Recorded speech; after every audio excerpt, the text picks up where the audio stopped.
Coming this summer, 988 will be the new national crisis hotline, and the Ozark Center will be one of 200 of those call centers. I'm Bronte Sorotsky with that story.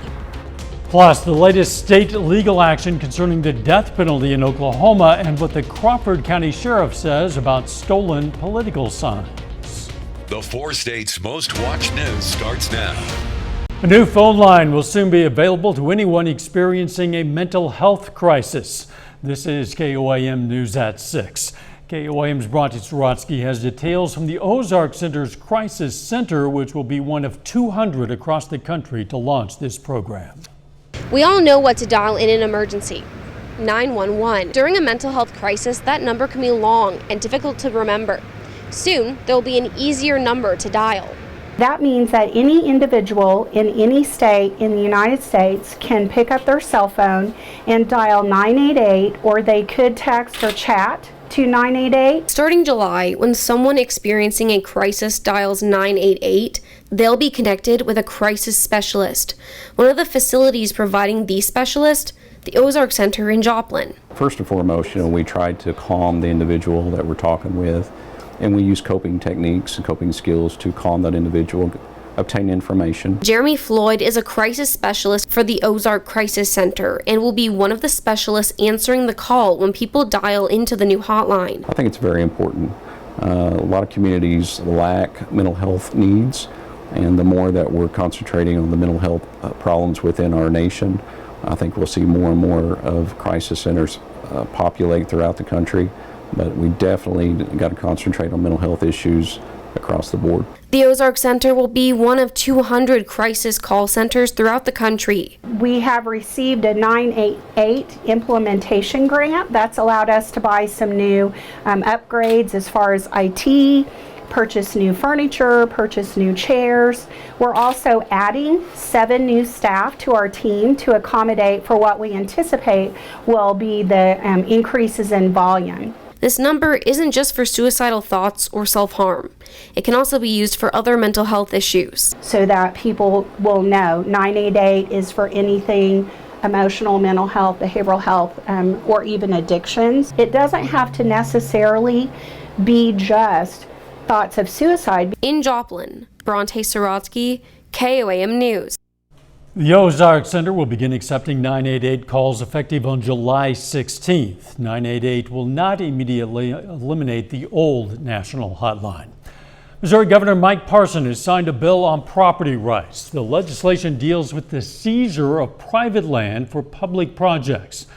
The measure will require farm owners to be paid at least 150% of market value if their properties are taken through eminent domain.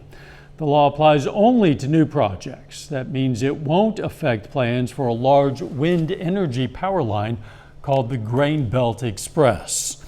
Oklahoma's Attorney General has asked the state's highest appeals court to set execution dates for 25 death row inmates. This comes after a federal judge's rejection of their challenge to the state's lethal injection method. In 25 similar filings with the Oklahoma Court of Criminal Appeals on Friday, the Attorney General John O'Connor wrote that the federal court stays of execution are no longer in place. Therefore, there are no longer any legal impediments to executing the inmates who have exhausted their appeals. An escaped inmate from a correctional facility in Venita, Oklahoma has been captured. Authorities in Labette County, Kansas say they found Kyle Ornder after they received a call saying he was spotted near 800 and Pratt southeast of Altamont. They say he walked away from the correctional facility last Friday. Ornder was serving 4 years for unauthorized use of a vehicle. Authorities are searching for a suspect who allegedly stole numerous sport bikes. Officials from the Neosho Police Department say 21-year-old Charlton Dragon is suspected of stealing multiple sport bikes in recent weeks. They say he's met with multiple sellers of sport bikes, asks to then test drive those bikes. He then allegedly takes the bikes and never returns them. Authorities are asking anyone to provide information on Dragon to the Neosho Police Department. Let's check in with Nick Kelly for a first look at the weather. Oh, I wish we didn't have to, Dal, but we just got held the same weather story all over again. It was hot once again, but at least it looked nice throughout the course of the day, certainly now from 7th and Range Line. As far as heat advisories go, a lot of us saw a drop in the humidity today, so we didn't see the heat indices back above the triple digits, but still hot and a bit humid nonetheless. There is still, for St. Clair, Lynn, and Bates counties until 8 o'clock this evening, their heat advisory, and we'll see later on tonight if any of those could get extended into tomorrow. But again, our weather setup dominated by this upper level ridge. That's what's keeping us hot again today and to start the evening out. But I am watching a storm system to the west that could try to sneak in for some of us over the next few days. Right now, though, everybody's dry and hot with upper 80s to near 90. Feels like the mid 90s with the humidity. And I'm thinking through the overnight, Dow will ultimately drop back into the upper 70s. We'll detail who might see potential rain chances over the next few days here in a few. See you then. This year, a constitutional amendment known as Value Them Both will be on the ballot in Kansas during the primary election in August. The Crawford County Sheriff's Department says that during campaign season, they get an increased number in calls for damaged and stolen signs. Committing these acts could lead to fines or jail time. If you're going to steal a sign or deface it, and if you're looking at theft or criminal charges, you're going to get a court date, just like you would anything else. You have to appear at court, and then between the county attorney and the judges, they're going to decide at some point in time if you're going to get a fine or what goes along with the consequences of doing that. And it's really up to them how they decide to do that. We're going to hear from a Pittsburgh resident who's been a victim of a sign thief tonight at 10. Voters in Columbus, Kansas today are deciding whether to renew a half-cent sales tax that's been in place since 1997. It helps fund emergency services, water and sewer drainage, and other things. We're going to have results of the vote online and on KOAM News at 10. And be sure to download the KOAM News app for all your election needs. You can also go to our website for election information, koamnewsnow.com/elections. The website will include resources for all of the 4 state areas, such as polling places, deadlines, dates. You can even check to see if you're registered to vote. Once again, that's koamnewsnow.com/elections.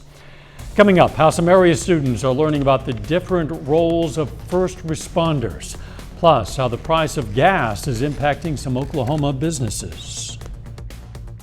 Breaking story coming in right now out of Joplin. The Joplin Fire Department is searching for a reported person in the water who apparently went over the Grand Falls in Joplin and did not resurface. According to the Joplin Police Department, they responded to the falls to support the Joplin Fire Department. Say the person in question is not a child, it is a man. We're going to continue providing updates at koamnewsnow.com as they become available. Pittsburgh first responders host a mock accident demonstration for Leadership Academy students. The Academy has a partnership with the United States Army. Pittsburgh high school students discuss civic organizations and listen to community leaders. The fire department, police, sheriff, and ambulance departments play a key role in this program. This demonstration shows what the students have been learning in the classroom. The idea is to get the students to understand what each of those agencies are responsible for and how they work together as a team in order to make sure that we are all safe as citizens. Leadership Academy is a 16-day summer program. It's centered on government and civic leadership. This program allows students to learn through real-life applications. Police in Oklahoma City took a man into custody after he climbed the 50-story Devon Tower today. The climber says he does stunts like this to raise awareness of pro-life issues. The incident was recorded on his Instagram account, and a drone followed him up the tower. The drone operator was also taken into custody. The price of gas continues to climb, and for many it's making it harder to do their job. Reporter Brittany Toulis spoke to Oklahoma City nonprofits and small businesses on how they're handling the hike. High gas prices are just one more burden adding to the perfect storm of extra expenses nonprofits and businesses are dealing with. You have inflation, you have the effects of the pandemic, our services are going up, they're just at unbelievable highs, and then you have the cost of doing business. United Way says their already strained 70-plus nonprofit partners are adding one more high cost to the list, filling up the gas tank. We have agencies that their CEO is actually driving clients to services. So far, no organizations have asked for aid to cover costs. Instead, partners are breaking into emergency funds to foot the gas bill or going virtual. At OSU's Precision Driving School, burning fuel is a necessity. Officials there say regular public classes aren't making a dent in the fuel cost, but specialized classes are a different story.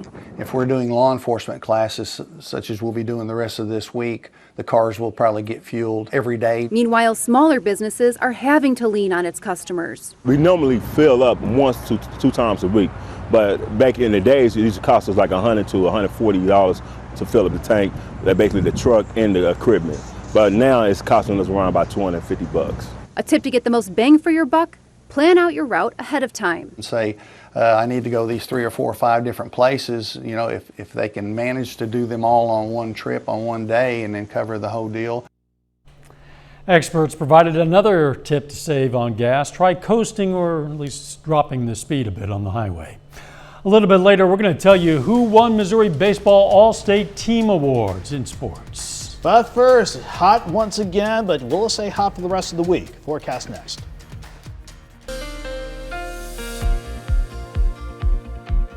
It was yet another day where it definitely looked nice with plenty of sunshine, maybe a bit of a haze mixed in at times, but what the Landers, Chevy, Cadillac camera from the southeast side of Joplin won't tell you, though, that it was still hot once again. But on the positive note, that's not stopping traffic from moving along 44 as you work through the southern sides of the city. As far as temperatures, at least we're getting a little bit, emphasis on a little bit of a break in the heat compared to the mid-90s we saw yesterday afternoon and only dropping back near 80 again this morning. At least we were a few hairs cooler, at least lower 90s this afternoon, because we had a good south wind throughout the day to mix up the sun's rays. Not to mention we had some drier air mixing down as well. That helped us out with the humidity, because we did not see that result in heat advisories across the entire area, unlike the past few days. That being said, Lynn, Bates, and St. Clair counties, yours is still in effect until about 8 o'clock this evening. Then later on tonight, we'll revisit that map and see if any get reissued for tomorrow, since it will still be hot once again, with maybe a storm system trying to come our way for some of you out there. But 7th and Rangeline, we're looking okay right now. Mostly sunny, 89 degrees. Dew point at 70. That's a bit of an improvement, but still enough to make it feel like 94 degrees with that south wind at times gusting near 30. We're in the upper 80s to near 90 degrees. Thankfully, that drier air mixing down from upstairs, allowing the dew points to go in the mid 60s to about 70. Still a bit muggy, but an improvement compared to the past few days, and certainly with the feels like temperatures only in the mid to upper 90s. I know only mid to upper 90s, but again, improvements that will certainly take. Overnight, we'll see lows drop back into the upper 70s as we see mostly clear skies this evening turn partly cloudy overnight, and that's in advance of a change in our weather setup, especially this cold front coming in from the west. That's going to be driven in by an upper level low that's trying to rotate out of the northern Rockies. That will be just enough to have the system come nearby tomorrow before again we see that upper ridge just maintain control as we go into the extended forecast. Let's see where we go from here, though. We're looking good for the rest of the evening. Mostly clear skies out there, then some cloud cover. I think it's overdone here on the future track, but nonetheless, it's the right idea. Partly cloudy skies at least building in overnight. We're dry, partly sunny for the day tomorrow. You combine that with that south breeze, it's still going to be a kind of a hot day, but 77 in the morning, 87 by noon, highs near 91. All these increasing clouds are ahead of that next cold front that'll be lining up along the 135 and 35 corridor to the northwest. And you can see how it wants to spark some thunderstorms that might try to graze some of our far northern counties. That's why I have slight rain chances in the forecast tomorrow evening into early Thursday morning. If some of these can get together and come through parts of the area, I don't expect those to be severe, but it doesn't change the fact that we'll go right back into the mid-90s by Thursday with the humidity back in place as well as this upper level ridge just really builds in. This is our main weather driver throughout the next several days, and maybe at times a little bit of a weakness in that ridge could allow for an isolated storm potentially by Saturday and maybe some returning rain chances by Tuesday. But that upper ridge Dow, that's going to keep us hot for the extended stretch. 91 tomorrow, 93 Thursday, generally 93 to 95 degrees for afternoon highs to take us through the weekend. Yeah, that is hot. Temperature is hot, and it feels even hotter than it is. Thanks, Nick. Starting today, drivers in Crawford County might have to take a different route for a couple of days. 260th from 160 Highway to 126 Highway will be closed to through traffic for railroad crossing repairs. These repairs are expected to take about 2 days, weather permitting. If your signal of KOAM or Fox 14 becomes kind of glitchy this week, well, it is a sign of progress. We're going to be broadcasting from a lower temporary antenna while a crew installs a new, more technically advanced antenna at the very top of this tower. It's a full step in our More Power project that's going to allow some viewers who previously lost our signal to get us again. Now, if all goes according to plan, we're going to be back up and stronger than ever by the end of June. Still ahead, the Joplin Outlaws hit the road to face the Venita Griffins tonight, and a pair of McDonald County seniors make history for the Mustangs baseball program. Jacob Leonard has details next.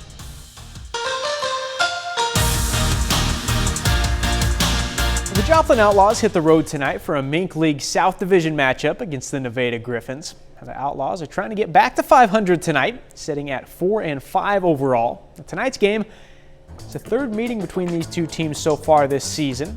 The Griffins have won the first two. The first pitch, as always, will be at 7 o'clock. We'll have the latest from the game right here tonight at 10.